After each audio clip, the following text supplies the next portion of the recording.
এরকম তো যদি সন্ধ্যাবেলা স্ন্যাক্স থাকে তাহলে তো আর কোনো কথাই হয় না। উপরটা ক্রাঞ্চি আর ভিতরটা একদমই সফট আর এত টেস্টি বন্ধুরা, তোমাদের কি বলবো। তো চলো বন্ধুরা, আজকে আমি একটা নতুন রেসিপি নিয়ে চলে এসেছি। তো সবাইকে নমস্কার, ওয়েলকাম। তো দেখো বন্ধুরা, আমি কিন্তু ফার্স্টেই এখানে নিয়ে নিয়েছি আলু। হ্যাঁ, সেদ্ধ করা আলু নিয়েছি। তোমরা কিন্তু অবশ্যই সেদ্ধ করাই আলু নেবে। তো দেখো, আলুগুলো আমি আগে কেটে নিই।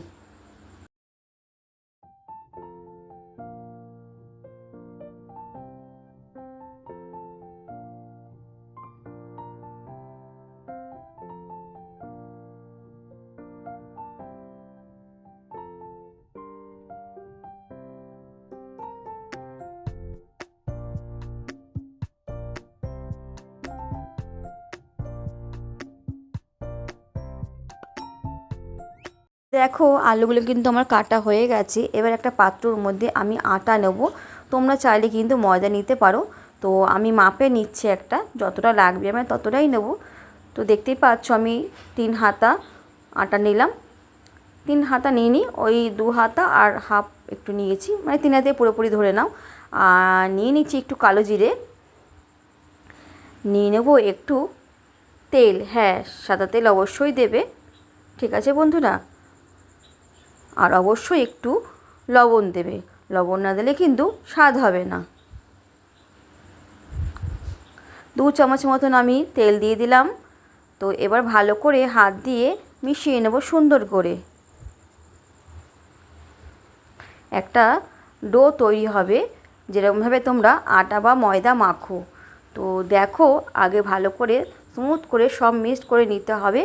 আর যেরকমভাবে দেখো একটা মুঠি হবে, যাতে তোমরা বুঝতে পারবে যে হ্যাঁ সঠিক মিক্সটা হয়ে গেছে। দেখো, তাহলে কিন্তু খাস্তা হবে না, ঠিক আছে বন্ধুরা। দেখো, এবারে অল্প অল্প জল দিয়ে কিন্তু শক্ত ডো তৈরি হবে, একটা নরম কিন্তু একদমই করবে না, শক্ত একটা ডো তৈরি করবে বন্ধুরা।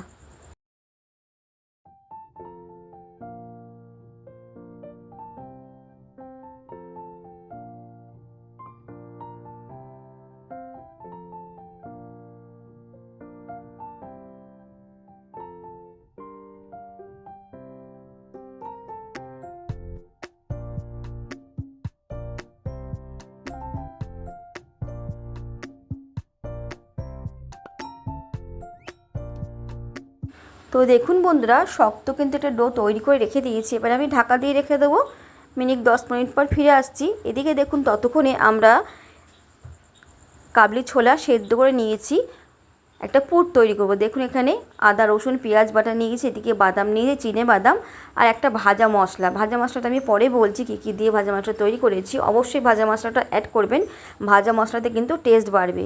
তো আগে আমি কাবলি ছোলাটা হাতে মেশ করে দেবো, মানে এমনভাবে সেদ্ধ করবেন যাতে হাতে মেশ করা যায়, মানে খুব ভালো করে চটকাবেন না, যাতে আধ ভাঙা হয়ে যায় সেরকমভাবে। তো কোনো কিছু দিয়ে লাগবে না, হাত দিয়ে একটুখানি ভেঙে দিলেই হয়ে যাবে। আমি হাত দিয়েই ভাঙছি।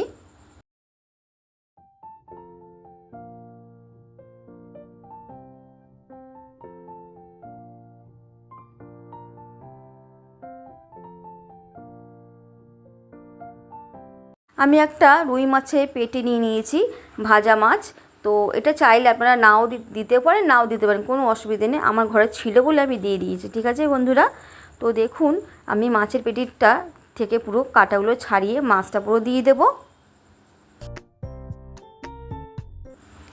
এই ডালের মধ্যে দিলেই হবে, অন্য কোনো পাত্রে না রাখলেও হবে। তো চলুন, ওভেনে কিন্তু আমি আগে বাদামগুলো ভেজে নেবো। চীনা বাদামগুলো অবশ্যই একটু ভেজে নেবেন, তাহলে কিন্তু খেতে টেস্ট হবে।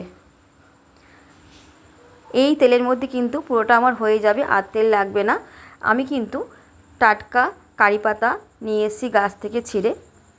আপনারা যদি বাজার থেকে কিনতে পারেন তাও দেবেন। তো আমি বাদামগুলো ভেজে নিয়ে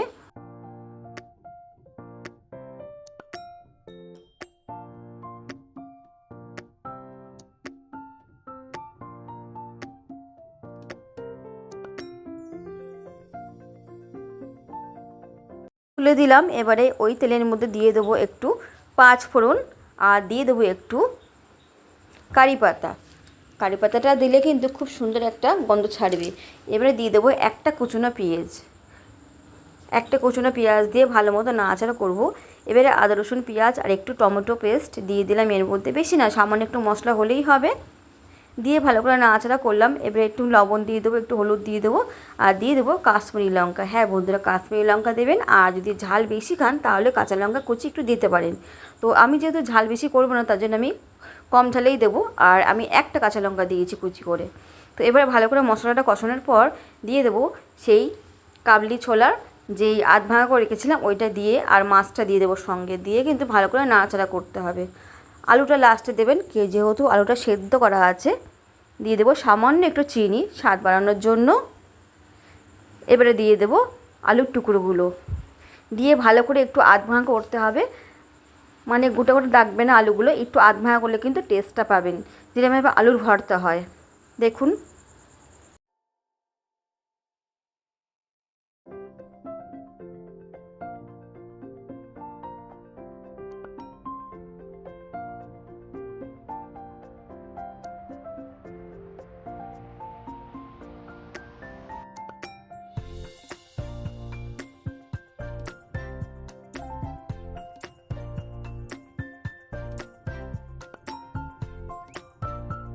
মোটামুটি ভাজা ভাজা হয়ে গেছে। এর মধ্যে আমি এবারে ভাজা মশলাটা অ্যাড করবো। ভাজা মশলাটা কী দিয়ে তৈরি করেছি বলছি আপনাদের। ধনে, গোটা জিরে, একটু গোলমরিচ, গোটা গোলমরিচ, ধনে, আর হচ্ছে মৌরি, এই কটা জিনিস আপনারা ভালো করে তেলে আধ ভাঙা করে নেবেন, তাহলে কিন্তু খুব সুন্দর একটা সেন্ট ছাড়বে আর খুব সুন্দর গন্ধ আসবে। অবশ্যই একটু দিয়ে দেবেন দারচিনি তার সঙ্গে, আর কিচ্ছু না। এই গুঁড়ো মশলাটা দিলে কিন্তু রেসিপির টেস্ট কিন্তু একদমই চেঞ্জ হয়ে যাবে বন্ধুরা। তো দেখুন আমার মোটামুটি হয়ে গেছে। পুরটা এবার নাড়িয়ে নেব, নাড়িয়ে এবারে কিন্তু রেডি হয়ে গেছে পুরটা। দেখতে পাচ্ছেন কত সুন্দর হয়েছে দেখতে। এবার আমি তুলে নেব পুরটা।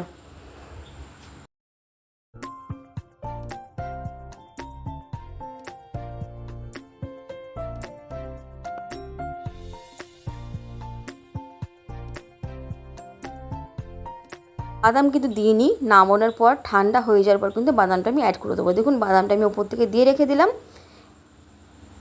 এবারে আমি কি করব, ডোটা দেখবো কীরকম জায়গায় আছে। দেখুন ডোটা আমি রেখেছিলাম মেখে কতটা সফট হয়ে গেছে, যার জন্য বলছি ডো কিন্তু আপনারা একটু শক্ত করে মাখবেন, তাহলে কিন্তু পরে নরম হয়ে যাবে।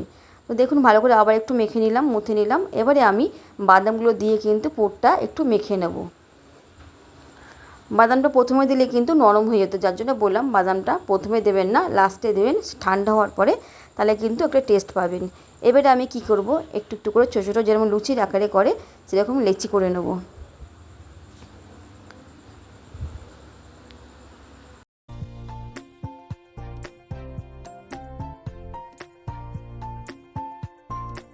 লেচি করার পর এবারে লুচির মতন বেলে নেব।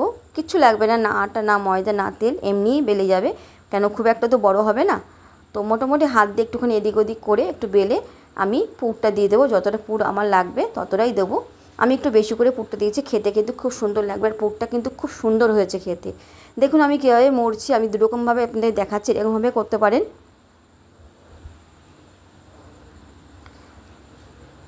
দেখুন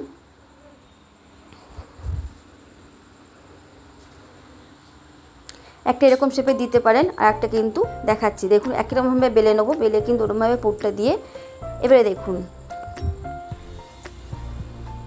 একদিকে একদিক করে দেখতেই পাচ্ছেন আমি এরকমভাবে করেছি, ওরকমভাবে করেছি, আপনারা যেটা সুবিধা মনে করবেন।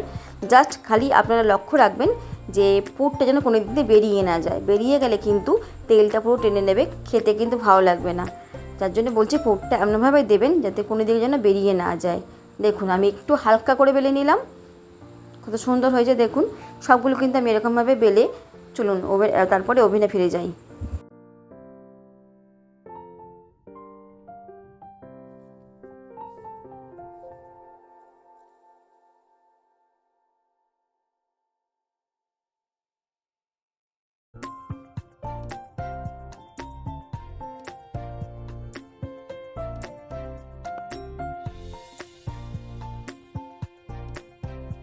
সবগুলো আমার বেলা হয়ে গেছে মোটামুটি। চলুন আমি কিন্তু ওভেনে আগে থেকে কড়াইতে তেল বসিয়ে আস্তে দিয়ে রেখে দিয়েছি ওভেনটা।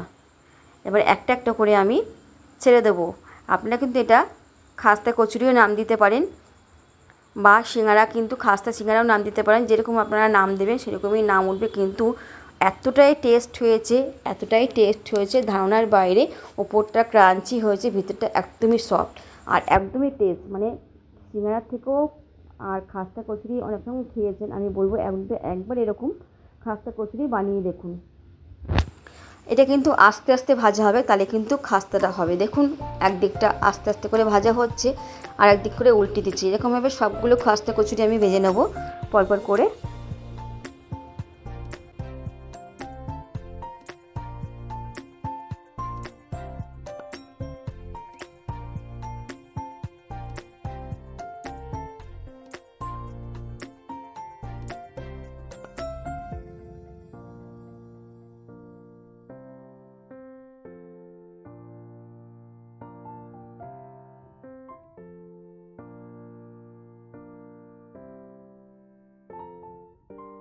আমি আগে থেকে তুলে রেখে দিয়েছি, দেখুন কতটা সুন্দর হয়েছে। আমি একবার আপনাদের দেখিয়ে দিলাম সামনে থেকে। এবার বাদ বাকিটা আমি এরকমভাবেই ভেজে নেব, ভেজে নিয়ে ফিরে আসছি।